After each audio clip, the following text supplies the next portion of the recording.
ನನ್ನ interesting subject sir ಇದು.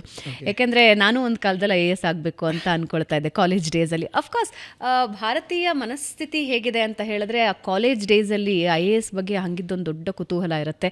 ಬಹಳ ಬೆರಳೆಣಿಕೆಯಷ್ಟು ಜನ ಮಾತ್ರ ಅದನ್ನು ಪಾಸ್ ಮಾಡೋದಕ್ಕೆ ಸಾಧ್ಯ, ಅದರಲ್ಲಿ ಸ್ಥಾನ ಪಡೆಯೋದಕ್ಕೆ ಸಾಧ್ಯ. ನನ್ನ ಟೀಮ್ನಲ್ಲೂ ಕೂಡ, ಅಂದರೆ ನನ್ನ ಸೆಕ್ಷನ್ಸ್ನಲ್ಲಿ ಇದ್ದವರು ಕೂಡ ಬಹಳಷ್ಟು ಜನ IAS ಆಗಿದ್ದಾರೆ ಈಗ. ಬಟ್ ನಮಗೆ ಯಾವಾಗಲೂ ಅನಿಸೋದು ಒಂಚೂರು ಮಾರ್ಗದರ್ಶನ ನಮಗೆ ಜಾಸ್ತಿ ಸಿಕ್ಕಿದ್ರೆ ನಾವು ಆಗ್ತಿದ್ವೇನೋ ಅಂತ ಅನಿಸುತ್ತೆ. But rest of the things IQ level, ನಮ್ಮ ನಾಲೆಡ್ಜು, ನಮ್ಮ ಟೈಮು ಎಲ್ಲವೂ ಅದಕ್ಕೆ ಆ್ಯಡ್ ಆನ್ಸ್ ಆಗುತ್ತೆ. ಆದರೆ ಮಾರ್ಗದರ್ಶನ ಅನ್ನೋದು ಬಹಳ ಕೊರತೆ ಇರುತ್ತೆ. ಸೊ ಟ್ಯಾಲೆಂಟ್ಗಳಿಗೆ ಕೊರತೆ ಇಲ್ಲ, ಮಾರ್ಗದರ್ಶನಕ್ಕೆ ಕೊರತೆ. ನಿಮ್ಮ ಮುಖ್ಯ ಉದ್ದೇಶನೂ ಅದೇ ಆಗಿತ್ತು. ಇದ್ದಾರೆ ನಮ್ಮಲ್ಲಿ IASಗಳು, ಆದರೆ ಮಾರ್ಗದರ್ಶನ ಕಮ್ಮಿ ಇದೆ ಅಂತ. ಹೌದು ಮ್ಯಾಮ್. ಆ್ಯಕ್ಚುಲಿ ಹೇಗೆ ಅಂತಂದರೆ ನಮಗೆ ಬೇಕಾಗಿರೋ ಅಂಥ ಸ್ಟೂಡೆಂಟ್ಸು ಅವ್ರಿಗೆ ಟ್ಯಾಲೆಂಟ್ IQ ಆ ಥರ ಏನಿಲ್ಲ, ನನಗೆ ಇಂಟ್ರೆಸ್ಟ್ ಹೊಂದಿದ್ರೆ ಸಾಕು, ನಾವು ಮಾಡಿಸ್ತೀವಿ. ಓಕೆ, ಯಾವುದೇ ಒಂದು ವ್ಯಕ್ತಿ, ಯಾವುದೇ ಒಬ್ಬ ಸ್ಟೂಡೆಂಟು ಬೇಸಿಕಲಿ ಅವರು ಇಂಟೆಲಿಜೆಂಟಾಗಿ ಹುಟ್ಟೋಲ್ಲ, ಇಲ್ಲ ಅವರಿಗೆ ಬರ್ತಾನೆ ಟ್ಯಾಲೆಂಟ್ ಎಲ್ಲ ಇಟ್ಕೊಂಬರಲ್ಲ. ಸೊ ಅವ್ರಿಗೆ ಬರ್ತಾ ಬರ್ತಾ ಯಾವ ಥರ ಇಂಟ್ರೆಸ್ಟ್ ಇರುತ್ತೆ ಆ ರೀತಿ ಅವರು ಮುನ್ನಡೀತಾ ಹೋಗ್ತಾರೆ.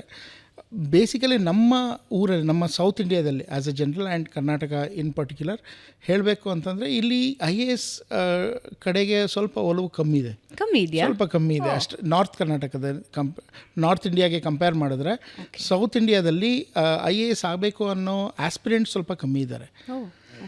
ಸೊ ಆ ಕಡೆ ನಮಗೆ ಆಪ್ಷನ್ಸ್, ನಾರ್ತ್ ಇಂಡಿಯಾದಲ್ಲಿ ಆಪ್ಷನ್ಸ್ ಭಾಳ ಕಮ್ಮಿ ಇದೆ. ಈ ಇಂಜಿನಿಯರಿಂಗ್ ಆಪ್ಷನ್ಸ್ ಇಲ್ಲ, ಮೆಡಿಕಲ್ ಆಪ್ಷನ್ಸ್ ಇಲ್ಲ, ಬೇರೆ ಪ್ರೈವೇಟ್ ಜಾಬಲ್ಲಿ ಸಿಗುವಂಥ ರೆನ್ಯುಮರೇಷನ್ಸ್ ಭಾಳ ಕಮ್ಮಿ.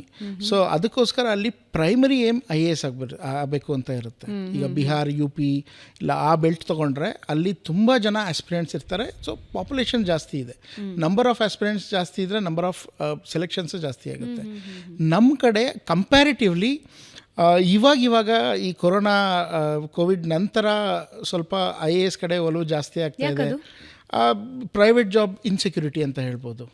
ತುಂಬ ಜನ ಕೆಲಸ ಕಳ್ಕೊಂಡಿದ್ದಾರೆ, ಬಟ್ ಯಾವುದೇ ಸರ್ಕಾರಿ ನೌಕರಿ, ಯಾವುದೇ IAS ಕೆಲಸ ಕಳ್ಕೊಂಡಿಲ್ಲ. ಇನ್ಫ್ಯಾಕ್ಟ್ ಅವರು ಆ ಟೈಮಲ್ಲಿ ಮಾಡಿರೋವಂಥ ಒಂದು ಸಾಧನೆ, ಒಬ್ಬ IAS ಆಗಿ ಒಂದು ಸಮಾಜದಲ್ಲಿ ಯಾವ ರೀತಿ ಚೇಂಜಸ್ ತರ್ಬೋದು, ಎಷ್ಟು ಜನದ ಲೈಫ್ನ ಟಚ್ ಮಾಡ್ಬೋದು ಅನ್ನೋ ಒಂದು ಸೀನ್ ನಮಗೆ ಕೊರೋನಾ ಟೈಮಲ್ಲಿ ಸಿಕ್ಕಿದೆ. ಯಾಕಂದರೆ ಪ್ರತಿಯೊಂದು ಆಪ್ರೇಷನ್ಸ್, ಪ್ರತಿಯೊಂದು ಏನಲ್ಲಿ ಲೈಫ್ ಸೇವಿಂಗ್ ಆ್ಯಕ್ಟಿವಿಟೀಸ್ ಆಗ್ತಿತ್ತು ಅದನ್ನೆಲ್ಲ ಒಬ್ಬರು ಜಿಲ್ಲಾಧಿಕಾರಿ ಇಲ್ಲ, ತಹಸೀಲ್ದಾರ್ ಇಲ್ಲ, ಯಾವುದೋ ಒಬ್ಬ ಸಿವಿಲ್ ಸರ್ವೆಂಟೇ ಹೆಡ್ ಮಾಡ್ತಾಯಿದ್ರು.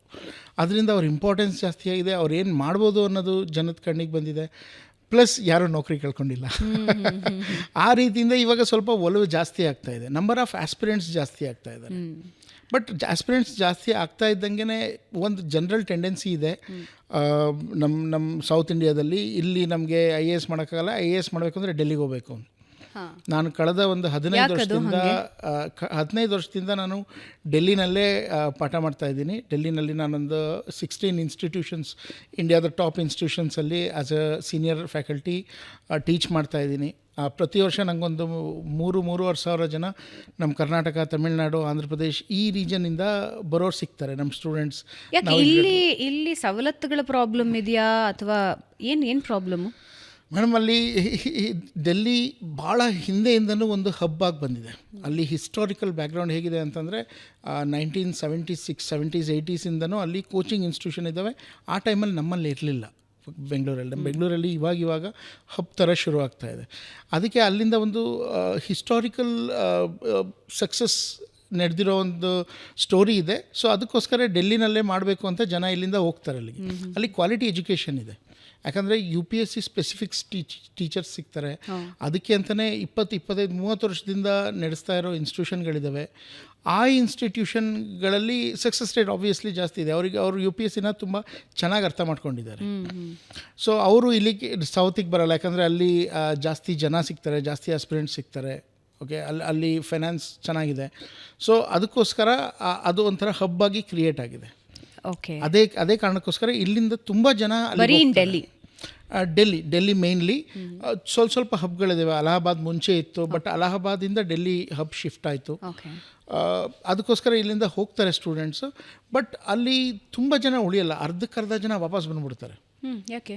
ಡೆಲ್ಲಿನಲ್ಲಿ ಕಾಸ್ಟ್ ಆಫ್ ಲಿವಿಂಗ್ ತುಂಬ ಜಾಸ್ತಿ, ತುಂಬ ಕಾಸ್ಟ್ಲಿ ಏರಿಯಾ.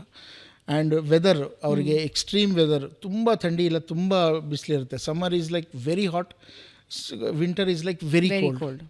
ಪೊಲ್ಯೂಷನ್ನು, ಆಮೇಲೆ language barriers, cultural barriers, food problem, ತುಂಬ ಲಿಸ್ಟ್ ಇದೆ. ಆ ಲಿಸ್ಟ್ ಇದಕ್ಕೋಸ್ಕರ ಅಲ್ಲಿ ಹುಡುಗರು ನಮ್ಮ ಸ್ಟೂಡೆಂಟ್ಸು, ಕರ್ನಾಟಕದ ಸ್ಟೂಡೆಂಟ್ಸು ಅಲ್ಲಿ ಇರೋಕ್ಕಾಗಲ್ಲ, ವಾಪಸ್ ಬಂದುಬಿಡ್ತಾರೆ. ಅದು ನಾನು ಈ ಟ್ರೆಂಡನ್ನು ಆಲ್ಮೋಸ್ಟ್ 15 ಇಯರ್ಸಿಂದ ನೋಡ್ತಾ ಇದ್ದೀನಿ. ಓಕೆ, ಸೊ ಅಂಥವರಿಗೆ ಐ ಥಿಂಕ್ ಮೆಂಟೋರಾ IAS ಹೆಲ್ಪ್ ಮಾಡುತ್ತೆ. ಎಕ್ಸಾಕ್ಟ್ಲಿ. ನಮ್ಮ ಮೇಜರ್ ನಾನು ಅಲ್ಲಿ ನನ್ನ ಕ್ರಿಯೇಟ್ ಮಾಡಿರೋ ಒಂದು ಬೇಸ್ನ ಬಿಟ್ಟು ನಾನು ಬೆಂಗಳೂರಿಗೆ ಬಂದು ಈ ಇನ್ಸ್ಟಿಟ್ಯೂಷನ್ ಓಪನ್ ಮಾಡಿರೋದೇ ಅಂಥ ಸ್ಟೂಡೆಂಟ್ಸಿಗೆ ಅಲ್ಲಿಗೆ ಹೋಗಬೇಕಾಗಿಲ್ಲ, ಇಲ್ಲೇ ನಾವು ಅದೇ ಕ್ವಾಲಿಟಿ ಎಜುಕೇಷನ್ ಕೊಡ್ತೀವಿ. ವಂಡರ್ಫುಲ್.